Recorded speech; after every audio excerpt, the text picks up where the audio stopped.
Ever since Colonel Gaddafi was brought out of the diplomatic wilderness, Libya has become an increasingly important partner for Europe. On his first ever visit to Brussels in 2004, he was given the sort of ceremonial welcome which would have been unthinkable a few years before. Many of the European Union's 27 members are now big investors in Libya. You don't have to look far to see why Libya is an important trading partner for the European Union. It provides nearly 10% of its oil. It's now the third largest supplier behind Norway and Russia, and its importance is growing. Only recently it overtook Saudi Arabia for that third spot. And if Libya is important to Europe, then Europe is crucial to Libya. Italy buys 32% of Libya's oil output. Germany takes 14%, France 10%. The rest of Europe, 23%.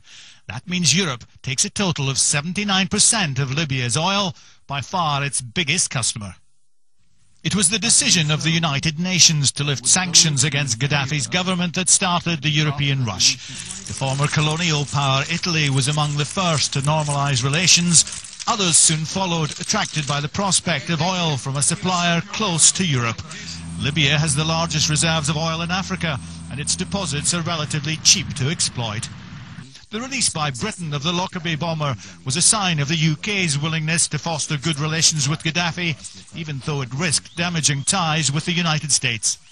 But even Britain is now condemning Libyan actions. We condemn the use of heavy weaponry against protesters. We're shocked by the reports of the number of deaths, 35 apparently at one hospital overnight. And we've had to say very clearly, just because the news media doesn't have full access to Libya, the eyes of the world are still upon the Libyan government and how it is responding to protest.